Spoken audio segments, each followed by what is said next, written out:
Hello નમસ્કાર વિદ્યાર્થી મિત્રો, નમસ્કાર. હું ઓજા ફાલ્ગુન તમારું ઓજા ક્લાસીસ ચેનલમાં સ્વાગત કરું છું. તો વિદ્યાર્થી મિત્રો, ચેનલ પર પહેલી વાર ચેનલને સબસ્ક્રાઇબ કરજો, બેલ નોટિફિકેશન હિટ કરી દેજો જેથી આવનારી વિડીયો તમારા સુધી ઝડપથી મળી શકે. તો વિદ્યાર્થી મિત્રો, આજે આપણે ચેપ્ટર નંબર 1 વાસ્તવિક સંખ્યા પદ્ધતિ છે તે આપણે આજે જોવા જઈ રહ્યા છે. તો સંખ્યા પદ્ધતિ છે તેમાં સંખ્યા રેખા 3, 5 વાળો દાખલો મોસ્ટ આઈએમપી રહેશે. ખરા ખોટા પૂછાશે અને આ રીતનો સમય સંખ્યાનો દાખલો પૂછાવાના પૂરેપૂરા ચાન્સીસ છે. કિંમત શોધોનો દાખલો પણ પૂછાશે વિદ્યાર્થી મિત્રો. તો મેં તમારા માટે આના અગાઉ પણ તમે પ્લેલિસ્ટમાં સર્ચ કરશો ધોરણ 9 ગણિત, તો એમાં 2 માર્કના અને 3 માર્કના બનાયા છે, રાઈટ? તો એ જોઈ લેજો વિડીયો, જેથી તમને આઈડિયા આવી જશે ને તમારે પણ સાથે સાથે ઘરે બેઠા પ્રેક્ટિસ કરવાની છે. આ દાખલા આઈએમપી છે, પણ બીજા પણ દાખલા જોડે ગળતું જવાનું રહેશે ટેક્સ્ટબુકના. તો વિદ્યાર્થી મિત્રો, 3 પંચમાંશ અને 4 પંચમાંશ વચ્ચેની 5 સમય સંખ્યા લખો. તો તમારે શું કરવાનું? સૌથી પહેલા યાદ રાખો કે કેટલી સમય સંખ્યા કીધી છે?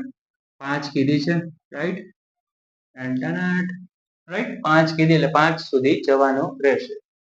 તો 3 પંચમાંશ અને 4 પંચમાંશ, બરાબર? એ આપણે લખી નાખ્યું. 5 કીધું હોય તો 6 સમય સંખ્યા સુધી જવાનું, 6 કીધું હોય તો 7 સમય સંખ્યા, 1 થી વધારે કરી નાખવાનું.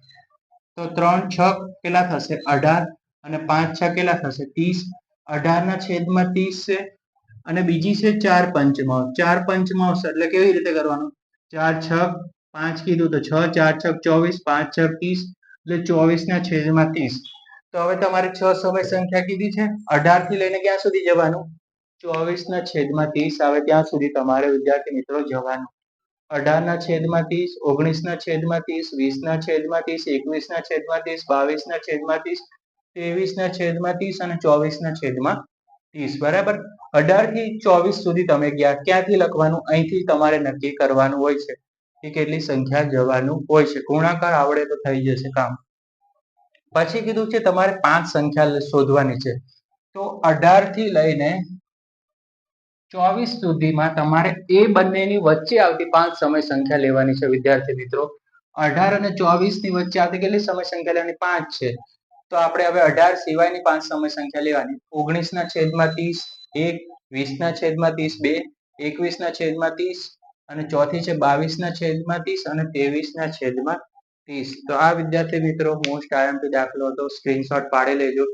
સમય સંખ્યાનો દાખલો અને સંખ્યા રેખાનો દાખલો પૂછાશે ને પૂછાશે. સંખ્યા રેખા 4 માર્ક્સમાં, આ દાખલો 3 માર્ક્સમાં પૂછાશે. સ્ક્રીનશોટ પાડી લેજો.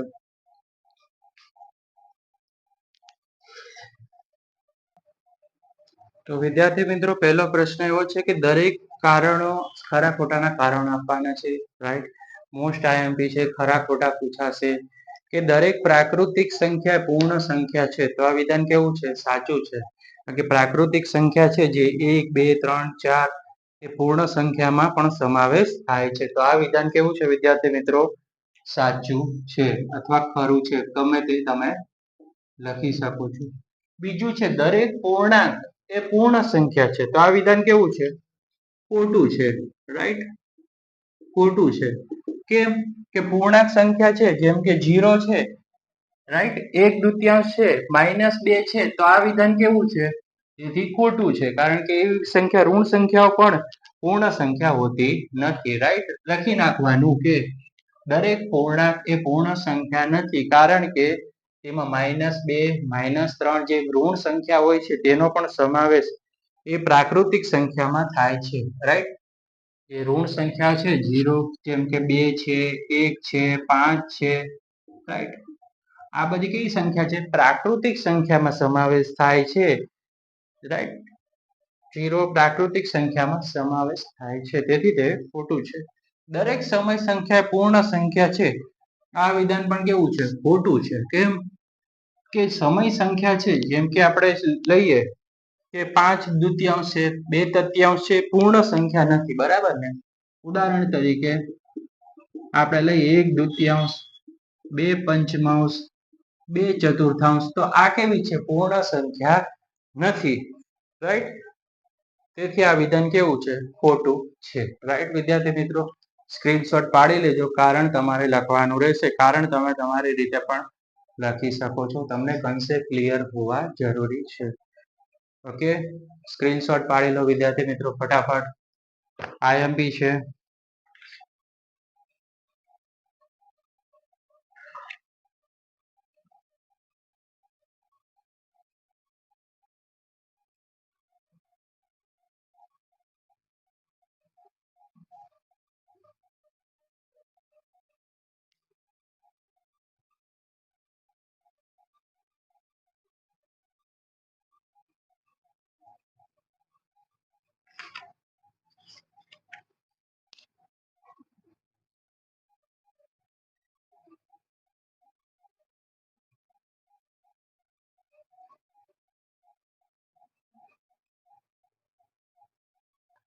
રાઈટ વિદ્યાર્થી મિત્રો, હવે છે આપેલી સંખ્યાનું છેદનું સમીકરણ કરો. તો સૌથી પહેલા શું કરવાનું? 1/7 લખી નાખવાના રહેશે વિદ્યાર્થી મિત્રો. પછી તમારે શું કરવાનું છે? અહીંયા પણ તમારે કેટલા લખી નાખવાના? 7 લખવાના રહેશે વિદ્યાર્થી મિત્રો. ઓકે, જો 1/7 છે, પછી અહીંયા પણ તમારે કેટલા લખવાના? 7 લખવાના રહેશે વિદ્યાર્થી મિત્રો. બરાબર. પછી તમારે અહીંયા પણ શું કરી દેવાનું? 7 લખી જાય એટલે તમારે શું કરી દેવાનું? આને પણ વર્ગમૂળમાં ફેરવી દેવા. રાઈટ, 1/7. તો અહીંયા પણ કેવા લખવાના? વર્ગમૂળમાં 7, વર્ગમૂળમાં 7. હવે તમે આનો ગુણાકાર કરો તો શું જવાબ આવે? 7 નો 1 આરે વર્ગમૂળમાં કરો તો તમારે શું જવાબ આવે વિદ્યાર્થી મિત્રો? 7 જ આવે, કારણ કે 7 એકા 7 થશે. અને આ બંનેનું વર્ગમૂળ કાઢો તો કેટલા આવશે? 7. જો કઈ રીતે કરવાનું વિદ્યાર્થી મિત્રો ફરીથી શીખવાડો. 1/7 હોય તો 1/7 ગુણાકારનું નિશાન આ 7 ક્યાં લખી દેવાનું? અંશમાં અને છેદમાં લખી નાખવાનું વિદ્યાર્થી મિત્રો. જો રાઈટ, હવે તમે જુઓ 1 ગુણ્યા વર્ગમૂળ 7 તો 7. હવે આ રીતનું યાદ રાખવાનું, વર્ગમૂળ 7 તો 7 ગુણ્યા 7 કરો તો 49. 49 નું વર્ગમૂળ કાઢો તો કેટલા રહેશે વિદ્યાર્થી મિત્રો? 7 રહેશે. સ્ક્રીનશોટ પાડી લો. છેદનું સમીકરણ દાખલો આવશે ને આવશે.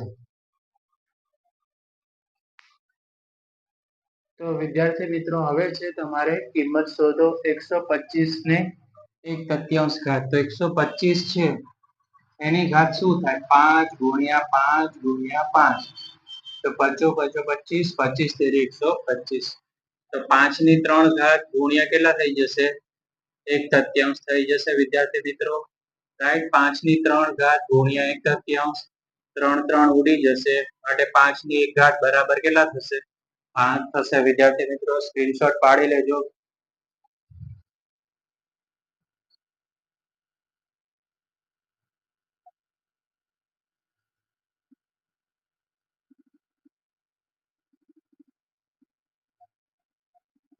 ઓકે, નેક્સ્ટ સમ લઈએ છીએ આપણે. અહીંયા સેકન્ડ નંબરનો છે, 16 છે અને અહીંયા કિંમત છે 3/4.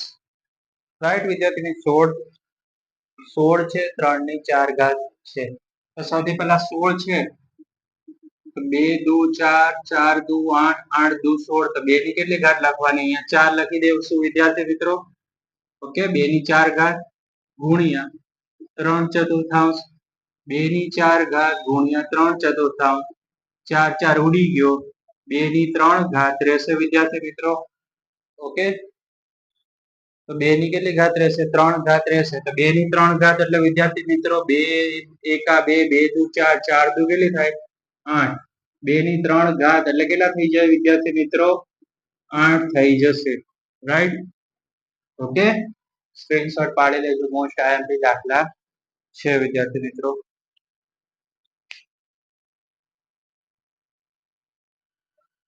ઓકે વિદ્યાર્થી મિત્રો, સાદું રૂપ આપવાનું છે. તો 7 1/2, 8 1/2. જો ઘાત કેવી છે? સરખી છે, તેથી તેનો શું કરશું આપણે? ગુણાકાર. 7 ગુણ્યા 8 ગુણ્યા 1/2. પણ ઘાત સરખી હોવી જરૂરી છે. ઘાત અલગ હશે તો થશે નહીં. બરાબર, તો ઘાત સરખી છે તો આપણે શું કરી દઈશું? 7 ગુણ્યા 8 1/2. તો 7 8 કેટલા થઈ ગયા? 56. 56 પર આપણે કેટલા લખી જવાનું? 1/2. બરાબર, રાઈટ. સ્ક્રીનશોટ પાડી લેજો. વિડીયો પસંદ આવે તો વિડીયો લાઈક કરી દેજો, ચેનલને સબસ્ક્રાઇબ કરી દેજો વિદ્યાર્થી મિત્રો. આવા જ યુઝફુલ વિડીયો જોવા માટે ચેનલને સબસ્ક્રાઇબ કરી દેજો અને વિડીયો તમારા મિત્રોને શેર કરવાનું ભૂલતા નહીં. અને વિડીયોને લાઈક કરી દેજો, કમેન્ટ કરજો.